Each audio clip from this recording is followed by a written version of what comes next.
Welcome to tonight's Select Board meeting. I shall open the meeting and request that Michael Becker share some of the rules of procedure, please. Sure. The Select Board has adopted a set of rules and procedures for its operations. The rules of procedure for meeting have now been shared with all committees and commissions. They are no longer the Select Board rules of procedure. They are for all public body meetings. They are here in the chat online and published on the town website. These rules request that everyone present at the meeting conduct themselves in a civil manner. Tonight, individuals will have a reasonable time to comment on proposed actions to inform the Select Board's decision-making process. Individual comments will be limited to 3 minutes. Comments will be heard, not responded to. There will be no exchange between the Select Board and a commenter. No questions will be answered. Any questions raised will be recorded and responded to in a timely fashion. Additionally, on every chair and in the chat online, there is some basic information which includes how to contact Select Board members, how to secure a spot during the community comment portion of the meeting, how to get on the agenda, and how to communicate with the board by mail or email. Thank you very much, Michael. Okay, the next part of our meeting is welcoming the public.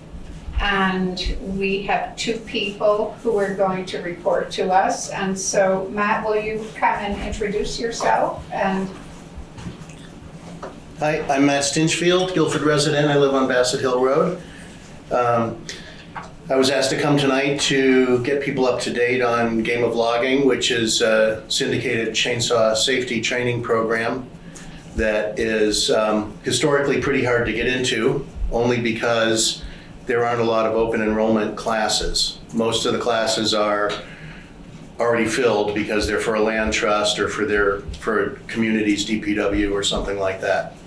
So what I have done is I've been through all the levels of Game of Logging, and I'm also Forest Service certified to cut in the Green Mountains on the Long Trail and so forth.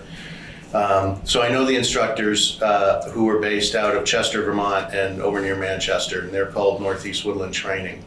There are only about 6 syndicated training companies in the country that train according to the Game of Logging method, which was brought to the United States in the 1970s by a Swedish logger named Soren Eriksson. And he has a scientific method that focuses on predictability of felling and cutting and bucking and other things you do with a chainsaw. So and the courses progress from levels 1 through 4 and get more sophisticated as you go. And I was able to fill up 2 cohorts of level 1 and 2. It's a maximum of 10 per course, just so we can, everybody has a chance to practice all the techniques. And then we have this coming weekend, we have levels 3 and 4. 4 either goes to commercial logging or it goes for homeowners for tricky problems that have to do with storm cleanup primarily. So trees under tension, something we're all familiar with after the last storm, if not from other storms. So I've been talking closely with the people at Northeast Woodland Training, and they're encouraging me to continue to be sort of a facilitator to set up courses and advertise them and make them open enrollment, and they should easily fill. I've got approximate dates in June, August, and November this year lined up. In order for me to do that, I will need additional stands of wood. I've got 6 days of cutting on my property, which leaves 10 to 20 stems on the ground every day.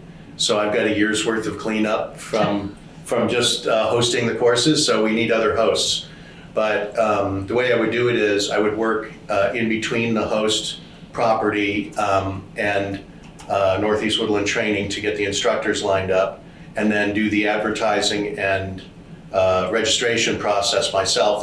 That's my role, and then act as a liaison on the host property with the instructors in the class to make sure that all the things are set up and everybody knows where to go and what to bring and all that good stuff. So I have all that system developed.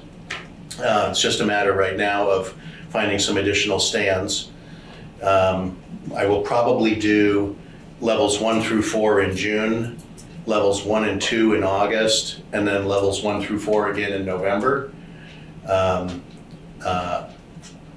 Is what it's sort of looking like, is the general feel that we've got. I've got, a good number of people who have gone through level 1 and 2 and haven't had 3 and 4 yet. They want to have a little more practice in their home lots and then come back for 3 and 4. And we've got people of all levels from, barely have used a chainsaw up to people who work for an arborist or, a tree crew and want to brush up. So it's a terrific course. It's a life-changing course. When you start felling trees and you know exactly what's going to happen and you take the randomness out of it, it's really fulfilling, I have to say. So I'm a big advocate of the course, and I'm doing everything I can to get more people trained, because it's an essential skill in these parts. And like I say, it's normally hard to get into because the courses fill up so quickly. If you didn't hear about it in time, you're out of luck. So that's what I plan to do. These host sites don't have to be in Guilford, but we can, in Southeast Windham County, we can fill up courses anytime we have them, I think. So, it's just a matter of getting the word out. So what we can do for you is let people know that you're looking for sites, and also you're open to people, and we can post your contact information. Absolutely, yep. Mm-hmm. And, I've got introductory flyers, and I've got a series of emails that I send out in the run-up to the course to get, like little bits of information that are going to come on the course days, because it's sometimes so much to absorb. That's another thing I do, is I sort of give some advanced information from the syllabuses on the courses. And so really it's finding some stands. It doesn't have to be a big stand, but it has to meet certain requirements for basics chainsaw safety, which is not a whole lot of standing deadwood, not near power lines or houses or town roads. So you usually have to have a stand that's big enough so you can kind of get away from things. It can be hardwood or softwood. And then, again, my role would be to go into those stands ahead of time and cherry pick areas, and then be able to take the class directly to those areas and know what the homeowner's wishes are for the wood. If they want wood that could be firewood, we can drop hardwoods. If they want, if they want to thin out, what we're doing on my property this week is weevil damaged white pines that don't have good saw value, thinning those out. And then storm damage, this coming week, we've got a 6-stem mess of trees that piled up like a big mound. And if that's not enough, we'll fell some more on top of it. And we've got a 3-stem maple tree that's in my neighbor's pond. So right. we'll show everybody the tricks for how to manage things like that. Oh, pardon me? I'm probably out of time. A lot of questions. So yeah, I did have a question about how big a stand needs to be, and can you tell somebody like it's an average square feet, or you need to have like 5 trees to make it worth it to go? Well, with a class of 10, and on some days, every student taking down as many as 2 trees, that's Okay. 20 trees in a day. And then the second day is saplings under tension. So we learn how to diffuse, read tension and compression in tree stems and do that safely. That's a great class because it's not how you would ever think it's done. And then in levels 3 and 4, we take down bigger trees that might have saw log value, and then we do limbing and bucking. So if the homeowner wants saw logs to come out, we can leave trimmed saw logs in place at the end of the day. So to answer a question about size, I'd I say, you know. think that we just, I'm thinking that we're running out of time, but we need to, give Matt's information so that people can get, get these answers, and maybe we can even post some answers. Yeah, Sheila? I just want to say that we've been in communication, and if you could save 5 spots in June for Dan's group, Yes, that would be awesome. that would be great. And you guys would go through the whole thing, I Yeah. presume, because you want to do the, Yeah, the guy, Tied up. that guy has no, we're teaching him as we're going along now, so. yeah, And- good. And then I can probably get you a stand. Okay, great. So I'm sure the quick answer on the everybody's stand is gonna queue up. probably, 10 Yeah. or 20 acres if it's 2 days, even 5 acres. But, I know there are stands around here with several hundred acres, and that gives us a lot of selectivity. Okay. Do we have your email? I'll give it to you right now. It's Pallet, PALATEJACK, Pallet Jack, @gmail.com. Thank you. That's the best way, and I'm maintaining a database if people are interested, so, the advertising and stuff is ready to go. Great. Well, that's perfect. Thank you so much. Thanks for having me. Yeah. Yeah. you. Thanks, Matt. Yeah. Exciting. Okay, so let's see. We have another comment from Julie Beat. Julie, Hi. I think you're with us? I'm here. Hi, everyone. Hi, I wanted to talk about town meeting. I know we just had it, and so it's fresh in everyone's mind. Sheila posted on Facebook recently the statistics of how many people attended, and it was about 10% of registered voters who participated in town meeting. About 30% of registered voters cast the printed ballots. But 10%, not very, very high. And there's a lot of reasons I think that people might not attend. But I think it's kind of obvious that if anyone right now today was planning a town-wide event, an event we wanted everyone to come, we probably wouldn't choose a Tuesday morning. I'm thinking we would choose a weekend or an evening. And so I started wondering how other towns have made this change, how we can go about it. So I looked at the Vermont statute says that, we can vote on it as a town when we want to have town meeting. It can be any of the 3 preceding days to the first Tuesday of March. So Saturday, Sunday, or Monday. And it would be by a town vote. So we could vote next town meeting on the first Tuesday. We could hold a vote if people were interested, and to make a change for the following year. So, we're talking 2 years out. This isn't a fast process, and which is nice. We have plenty of time as a town to talk about it and think about it. And so I'm here just to get that ball rolling. I would love as a town for us to begin this discussion. I know childcare is also an issue for a lot of people. And there may be other issues, just transportation or people not wanting to go out in crowds. There's, there are a lot of potential barriers to people attending. Even just intimidation of the process. Town meeting can be confusing, even for people who've attended every year, even for moderators sometimes, I think. So just to start the ball rolling, I made a little survey that I'm gonna. Yes. But what happened? Did I mention a town moderator? So I'm going to put a link to, it's a questionnaire. So I just would like to find out, what are people's thoughts?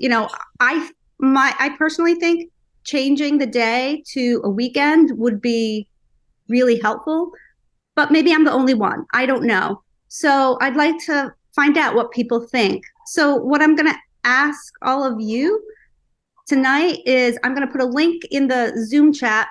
If you could share this link with your neighbors, I'll put it on the Guilford Facebook page and on Front Porch Forum. But if you could share it with others, and then once I collect some information, I can come back to another community comment and let people know what the general thoughts are about that.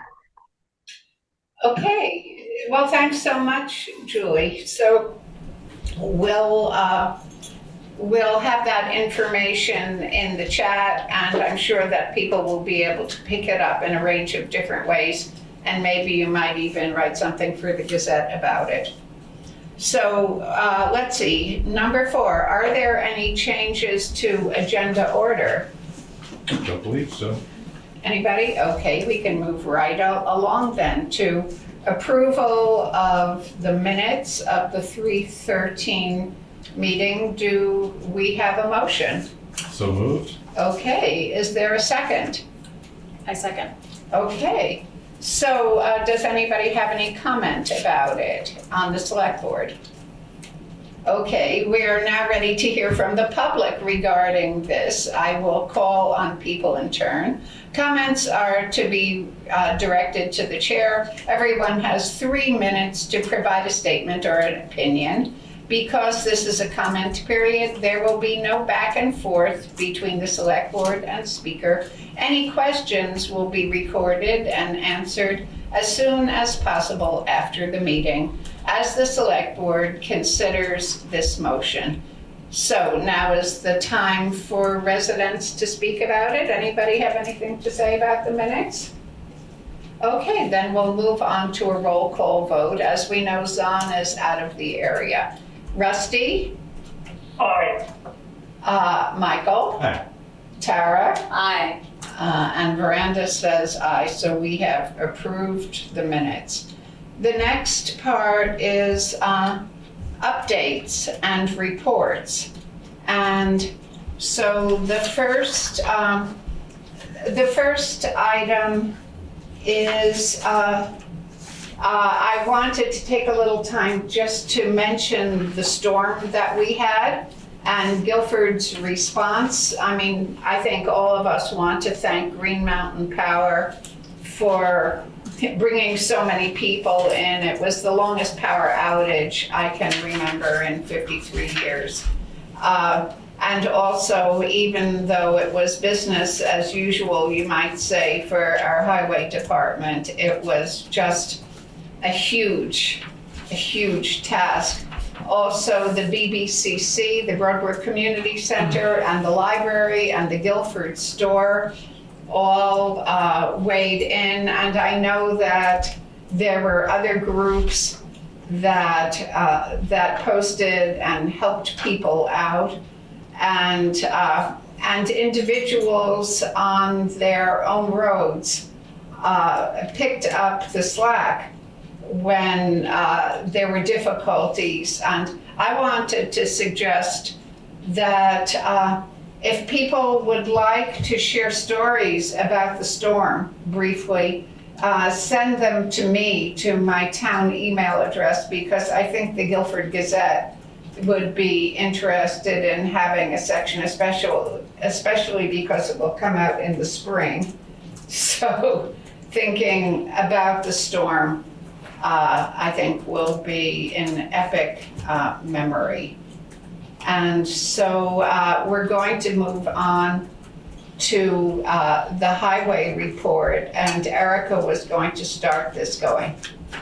Yep, so we had VTRANS requested some information about our highway activities during the storm for FEMA reporting. So just the week of the storm, we reported $4,000 in overtime expenditures for an $18,000 total reportable expenses, $14,000 of which were FEMA approved equipment costs. So that was our report to FEMA for our storm damage in Guilford. Wow. Well, thank you, Erika. Yes, and thank you, Dan. Yes, and so Dan, now it's your turn. Well, we had quite a storm, it kept us pretty busy. Biggest thing is, we were with the power company, because we can't touch nothing until the power company says, okay. And of course, we got behind because we had trees falling down all over the place, and we were just cleaning up in some roads. Like I said, we got behind, and we had to put in quite a few hours. And we finally got things opened up. And we have a mess over on Michael can vouch for, over on the Green River Road. We had one whole bank, just the pine trees came down, hemlock trees, and just blocked the whole road. So that took us. Well, luckily one of the neighbors had his big excavator over there, so we got the excavator and we went right down through it. Within a 3-hour time, we had that mess cleaned up all the way from, it was right where the old house burned on Green River Road down to past Detris. And it was a mess all the way down through there. So it took us about 3 hours to get a hole down through there. But we have a mess to clean up. It's gonna take us, oh God, I'm not doing nothing with it until the snow melts, and we'll go over there. It's probably gonna take us a good week to clean everything up. But we have a lot of trees down around different, brush and limbs, and that's what we spent 2 days on the hollow already. We've got one more day to go. And then we'll go Sweet Spawn, East Mountain, Slate Rock Road. I mean, every road's got stuff we gotta pick up. So we're just picking them up and chipping them and, cleaning them up. So it's gonna take some time. Yeah. It was an epic storm, all right. So did you want to talk about the Jelly Mill Bridge? Yeah, we did bids opening last week. We reviewed them. We had 3 bidders. We had Renard's, Adams Trucking, and Daniel's Construction. And the Renard Brothers was the cheapest. They were the low bid at $175,000. And what's that going to consist of is on the Jelly Mill Road, they're going to new rails, new guardrails. They're going to fix the decking, and put new guardrails, and then they're going to pave over the concrete. So it would be with an apron on each end. So it'll be fixed up the way it should be. It's the concrete's pretty well spalling. It's falling apart, and re-rod showing on it. And it needs to be fixed. So, and our portion is 10% of that, our cut. So. Okay, and so you need a motion from us, correct? Yes, I would like to recommend Renard Brothers for $175,000 to fix Jelly Mill Road Bridge. Okay, well, I shall certainly move that. Is there a second? I'll second. Okay, and so is there any discussion on the select board about this motion? What's the time frame, Dan? I haven't talked to Michael, but as soon as the weather gets better, I'm sure that they're gonna start right in just as quick as they can. And what they're gonna do is, they can only do half the bridge at a time, so they're gonna keep traffic going. So there'll be a sign package out, and so they'll do half at a time.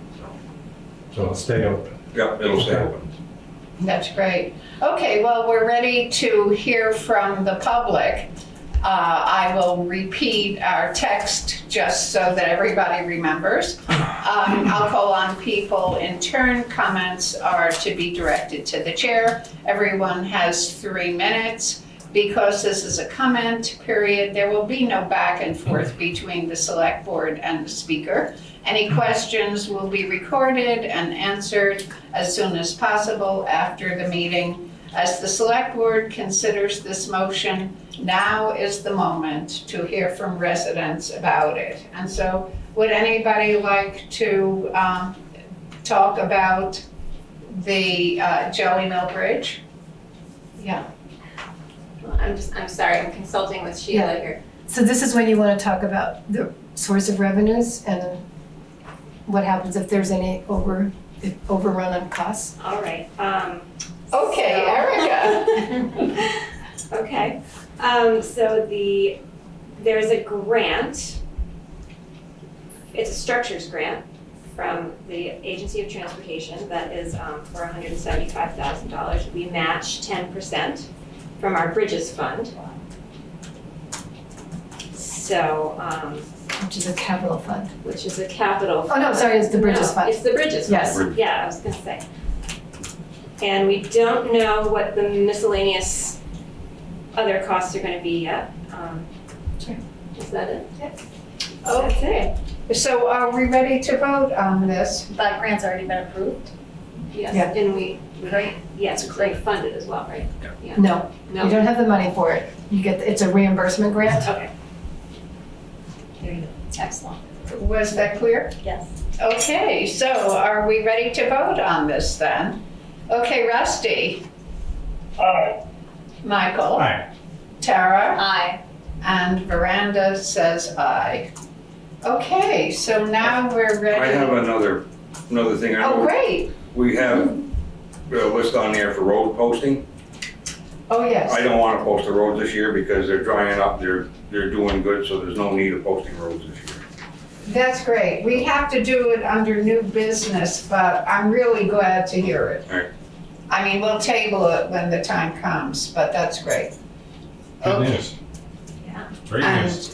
And really, Dan, if you could just convey our gratitude, it's, I mean, I got to see the people who were plowing, and I'm sure Tara, from her point of view, just, you know, this was huge, and we're indebted to all of you.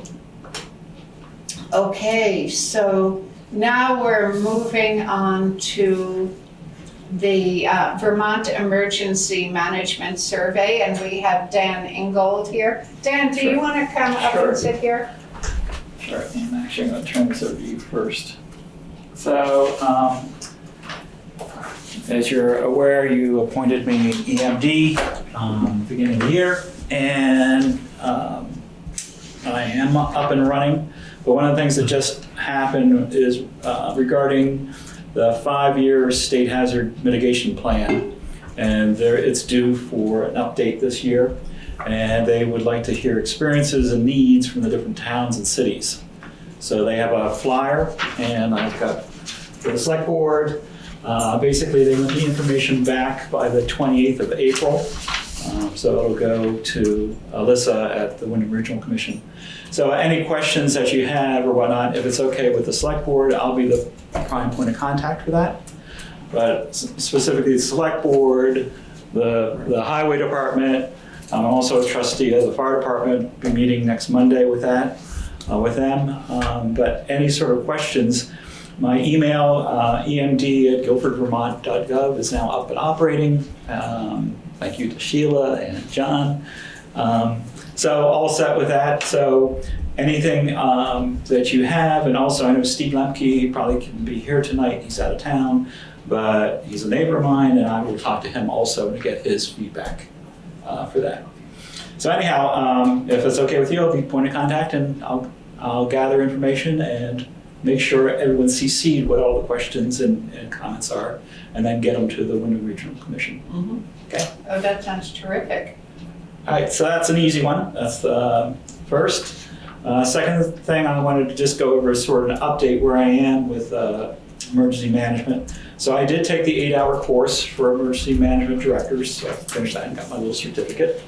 I finished my course for the incident, the ICS, the incident command system. So I am certified to do the local emergency management plan for the yearly thing. So I can do that. And my plan is to get the draft for the local emergency management plan for 2023 done probably before the next select board meeting for sure. And I'll get it to people to review, because shortly after that, then I want to give it over to the WRC for their final approval. And as you may be aware of that, we need to have that updated every year so that we are eligible for grants, specifically from FEMA. So I want to make sure that happens with that. The other thing that I've been up to is relative, and I've been working with Jared Bristol, who's also a co-director for emergency management, and the chief for the fire department, relative to generator quotes for the school. So I've been on site a couple times now and working on quotes for a backup generator for the school. And also I've been working with Green Mountain Power about what sort of grants might be available and what sort of strategies and systems we could get from that, about the concept of setting up a microgrid between the town garage, the school, and the town offices. Wow. So with the idea is that we integrate all three facilities. The school with their backup generator will also be emergency management, warming shelter, so to get that in the center of town. And then the idea is that with that set up, just like we went through, so down in my area, Green River, some people didn't get their power back on to Tuesday. So they were off 8 days. We were off 6 days. Right. I have a backup generator, so it didn't have much problem.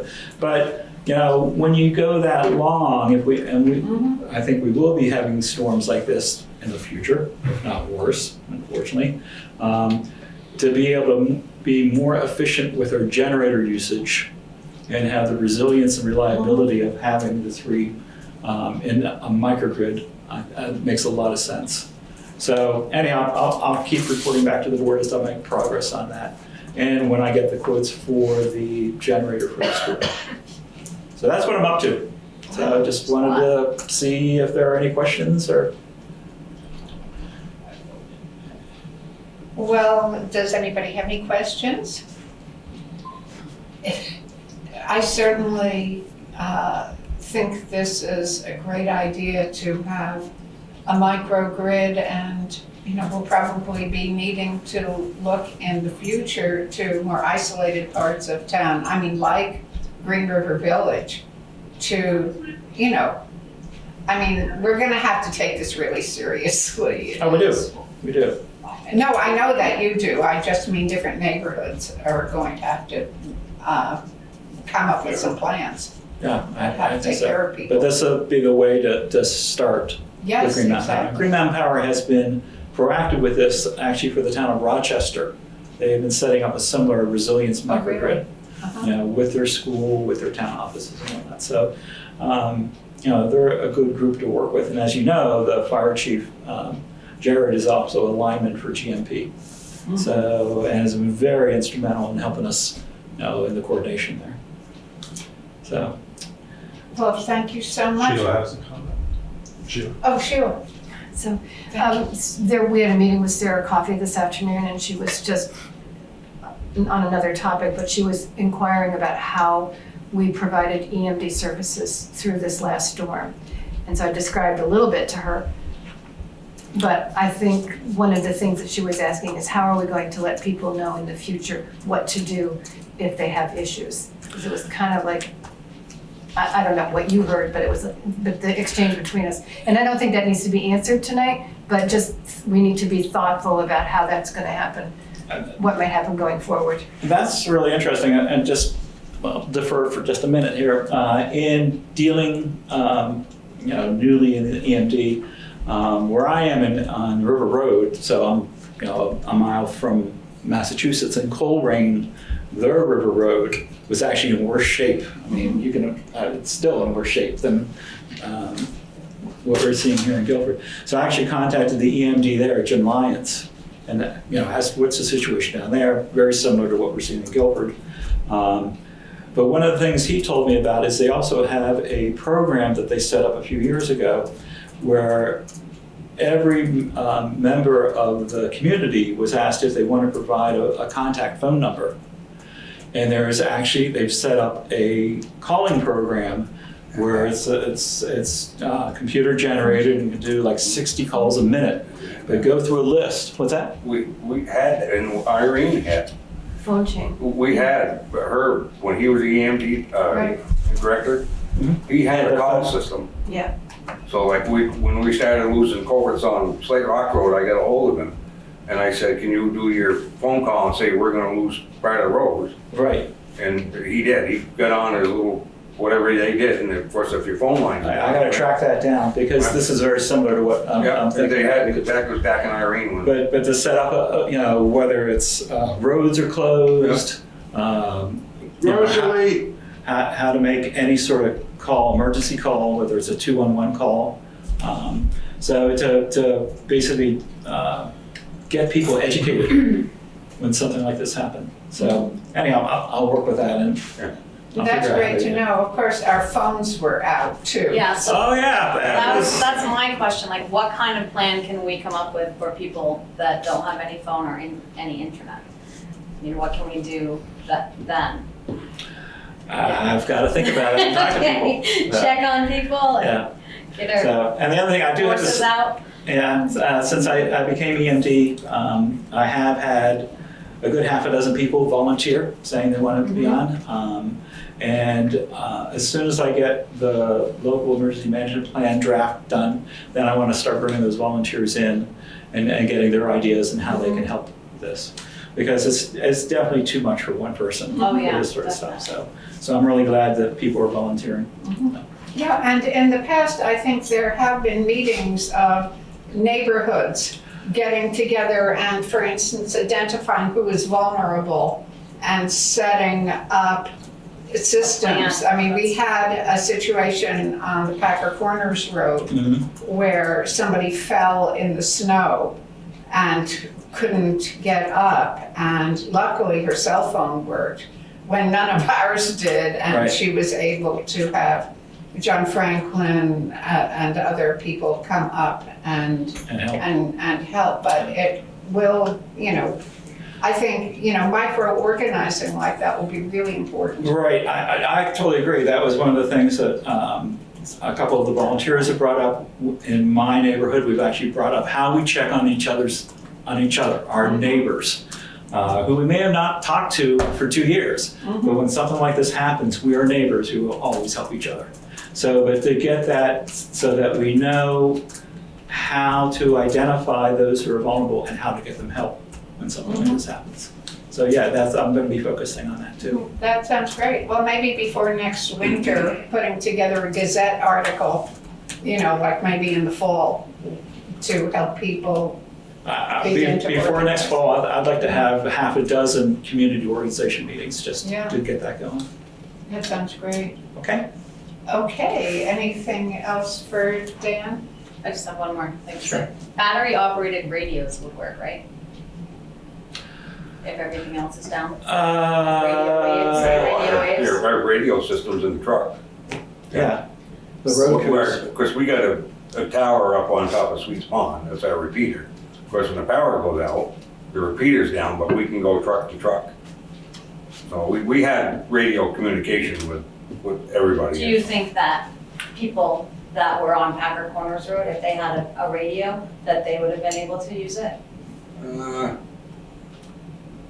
guess if everybody had a satellite cell phone, maybe that would work. I have one. I have a satellite. I'm just curious. I think this is I've never used it. to be determined. Yeah, I think it's, we should fold down the corner on this and Right. go forward. But thank you so much. But It's really yeah, great. dealing with communication is going to be important. Yeah. Because yes, a lot of us lost the power as well as our internet and our phone connections. Okay, All great. right, thank you. Thanks, Dan. Thank you so much. Okay, next we have a report from Nancy Detra from the Energy Committee. So Nancy, are you with us? Nancy? Yeah, she's here. Yes, I'm here. Oh, great. There I am. Hi, Nancy. Hi. Before I start with the Energy Committee, which I was hoping Chris Beebe was be able to be here tonight, but he couldn't make it. So I will just update you on the Energy Committee. But I also, in listening through this whole meeting, everybody who's got something to tell the select board should get a hold of the Gazette. And Veranda, you were right. I mean, the Gazette is a great way, as long as it's not an event or something that has to be done within the next 3 weeks, because we're putting together a Gazette now and it will be out in the beginning of May. So but for that, for instance, the logging, the game of logging could certainly go in the Gazette. So I will get in touch with Matt. So anyway, the Energy Committee is doing a lot of work, and we have in total $6,200 that we've received from various grants. We have the e-bike grant, which you have heard about already, but we also have, we took a poll at the Free University at the BBCC to find out what energy issues people would be interested in learning more about. So if we could have a presenter to talk about, an expert to talk about different subjects. And the top subjects that people were interested in were edible, native, and pollinator gardens. That's one. Solar panels. 2. Number 3 is heat pumps. And number 4 is modern wood heating. And I think, we have located some people from Efficiency Vermont and other organizations that would be willing to come and be our expert. I assume at the BBCC, we would have a night when people could come and learn about and talk about some of those issues. So that depends on a MERP grant, which municipal energy something. And we don't have that yet, but I think we have a good chance of getting some money to pay for presenters if that's needed, or at least for their transportation. Then we have a grant for the window dressers, 2 of them actually, one from the Energy Committee Assistance Grant from Algiers, Vermont, for $500 to subsidize window inserts for low-income people in town. And we also have $1,700 that we have received from the New England Grassroots Fund to help pay again for free inserts. We've been getting free inserts for 2 years for people who really can't pay even the fairly low price that these inserts cost.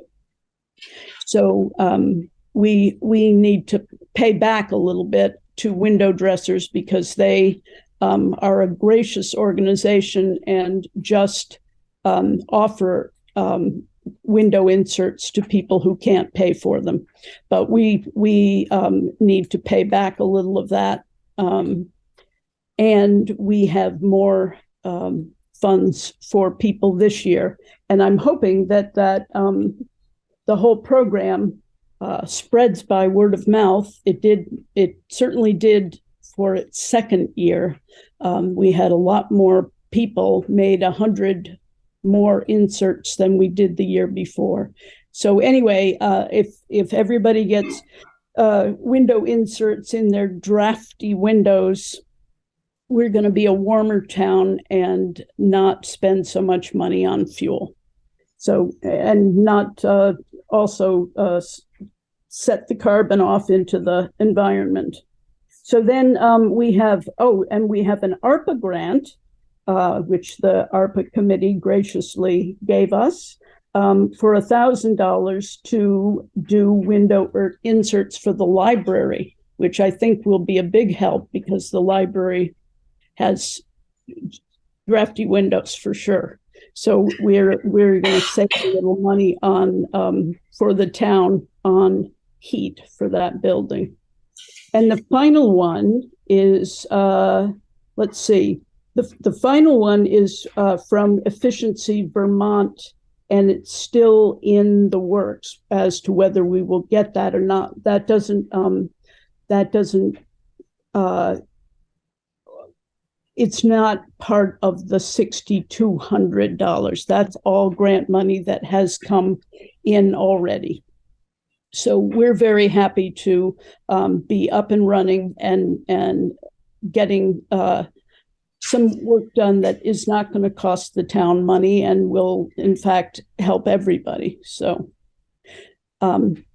thank you very much.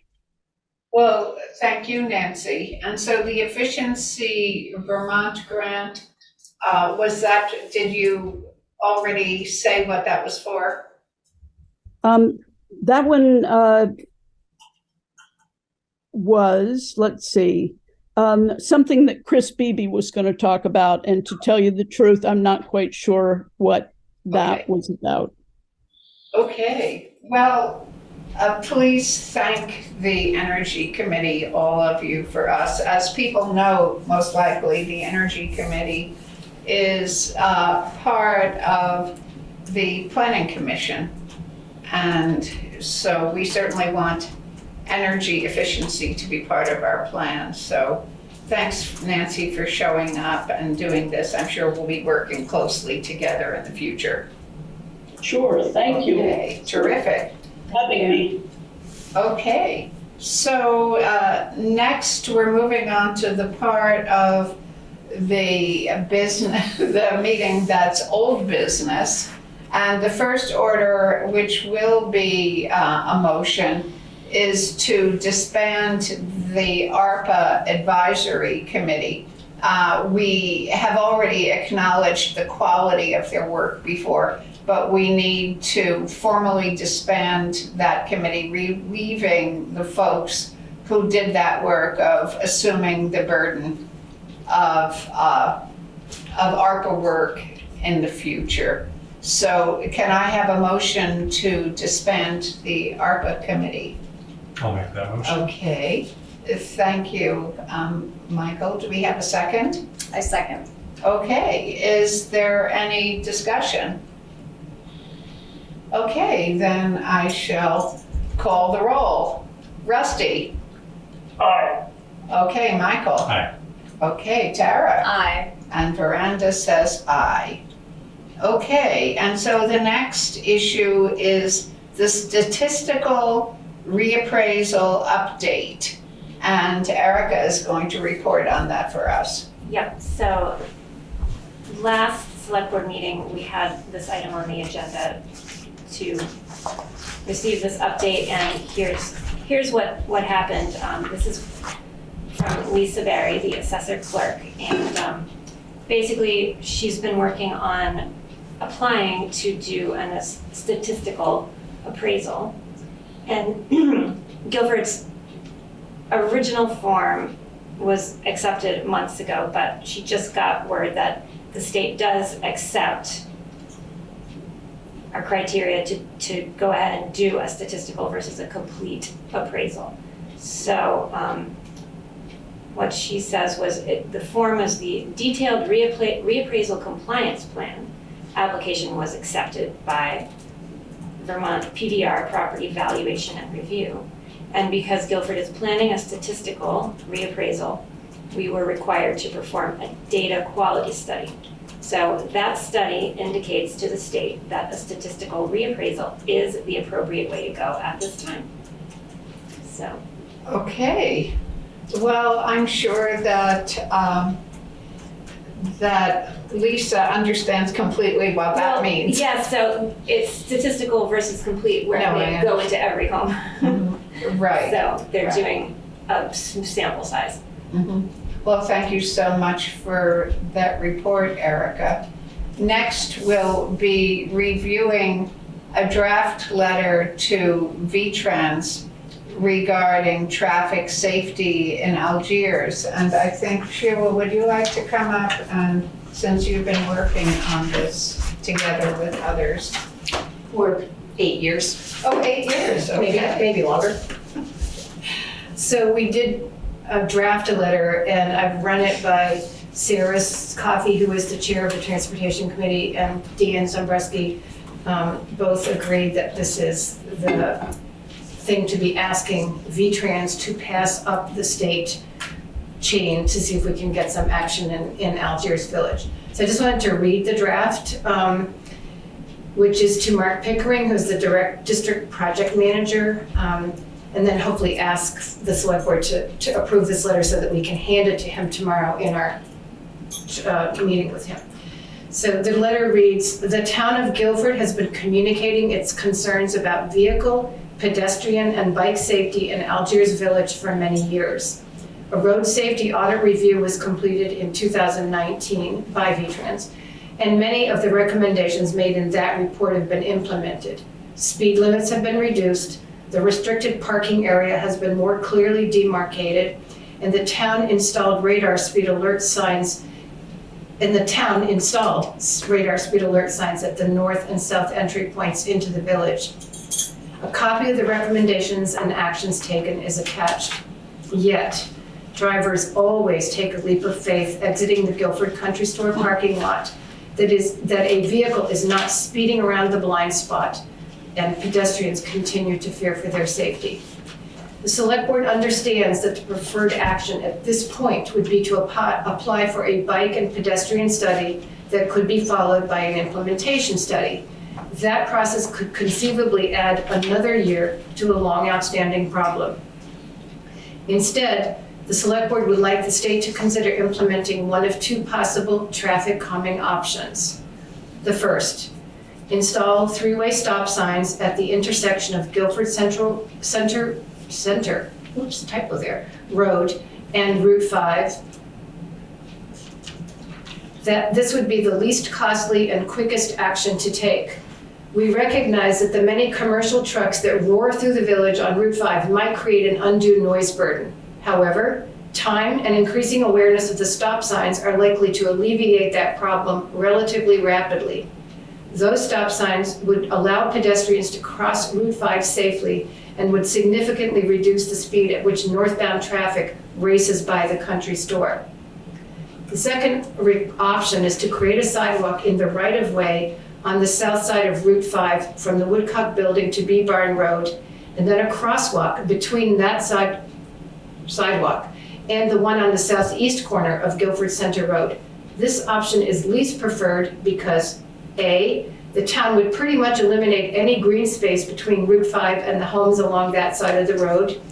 B, homeowners are unlikely to keep sidewalks clear of debris or snow, regardless of any ordinance the town might adopt. C, this is the more expensive of the two options. We appreciate your consideration of this request and look forward to hearing from you. Thank you. So can I have a motion to put this into play? I'll make that motion, someone. Okay, would somebody like to second it? I'll second it. Okay. Okay, is there any discussion of this?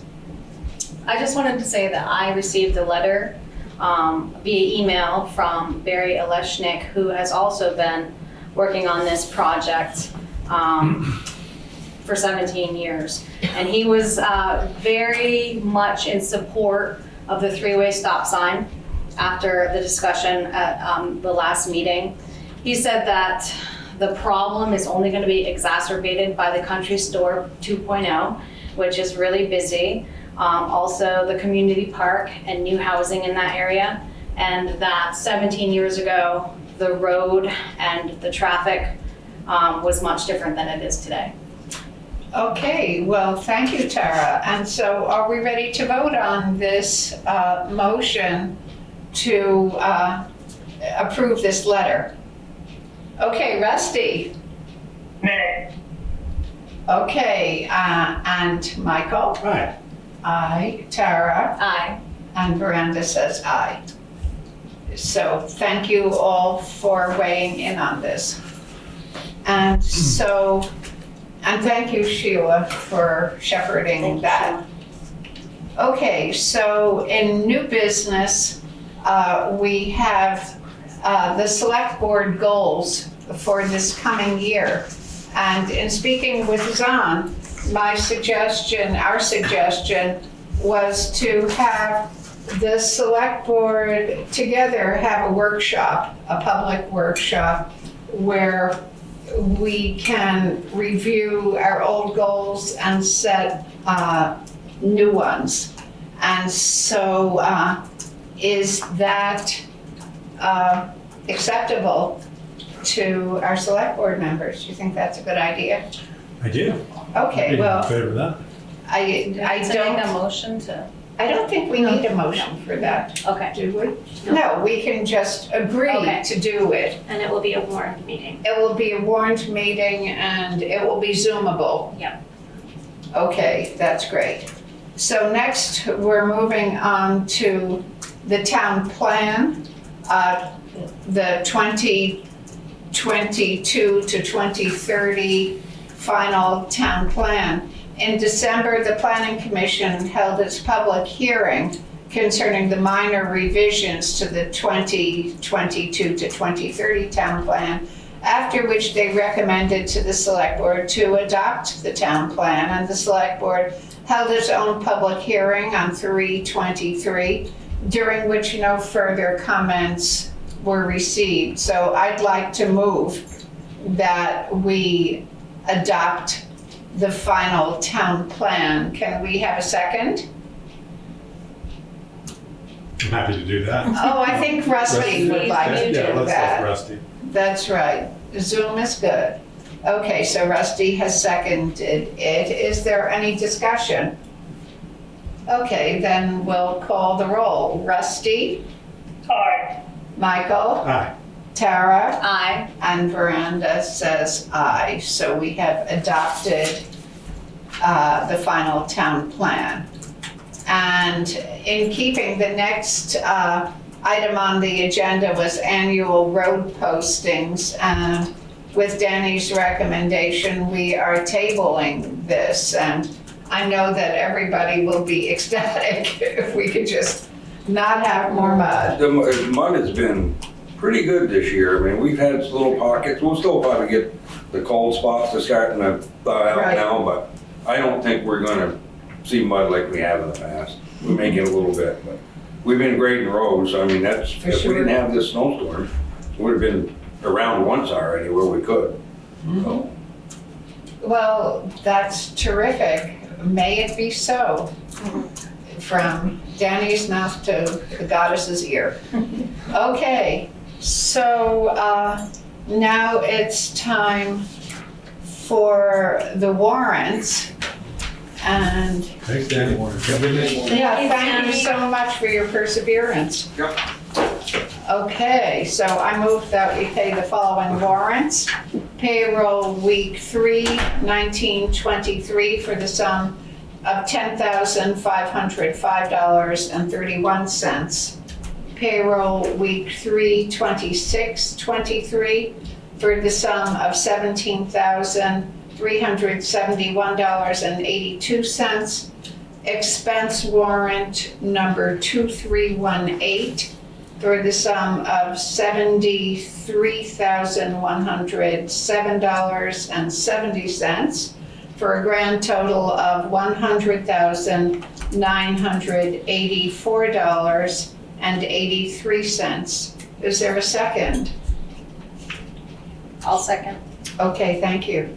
Tara seconded. And the invoices of interest were to Barrows and Fisher for $6,730.23, of which $453.25 was for heating oil.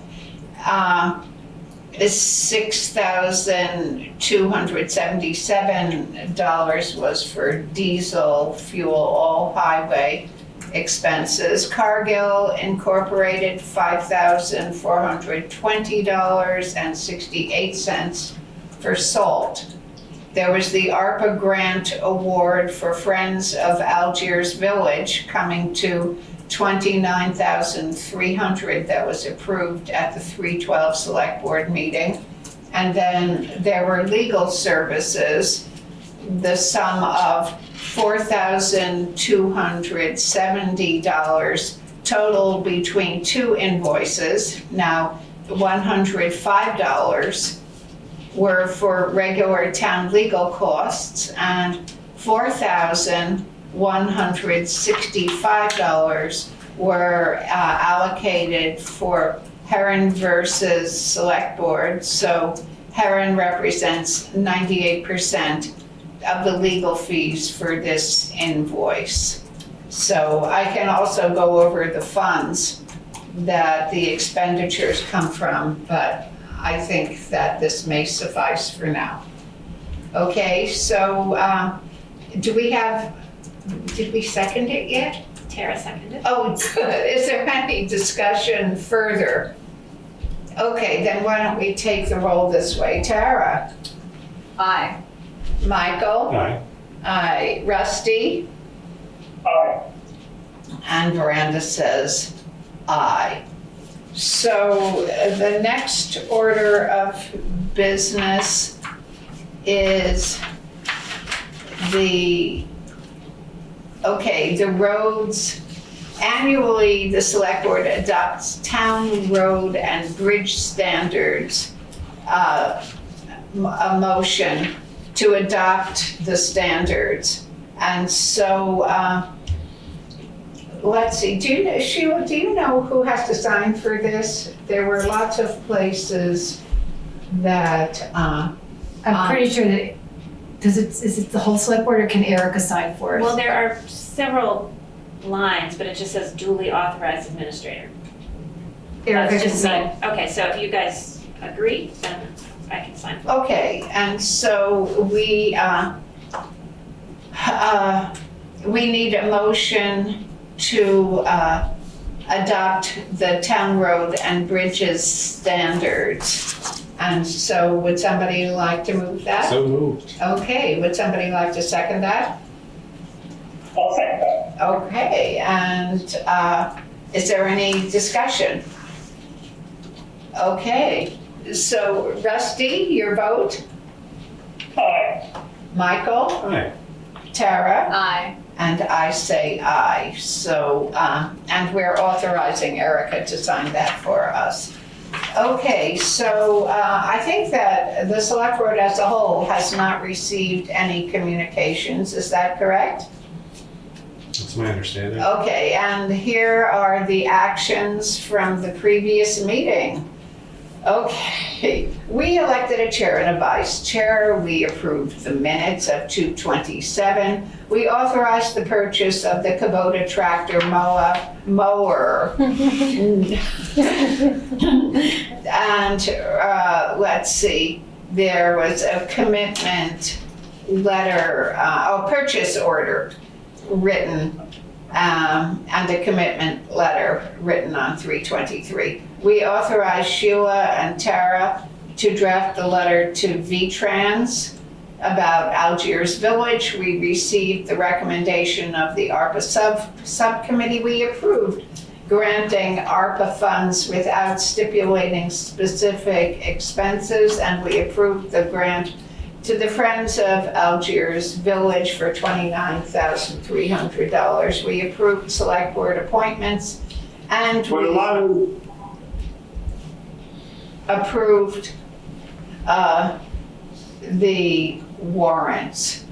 So actions taken on this meeting: we approved the minutes from 3/13. We approved the Jelly Mill Bridge repair. We disbanded with gratitude the ARPA Advisory Committee. We accepted the letter to VTRANS. We adopted the town plan. We approved the road and bridge standards. We approved the warrants.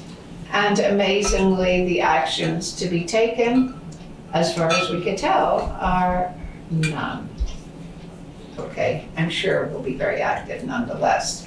And with that in mind, at 7:34, I'll entertain a motion for adjournment.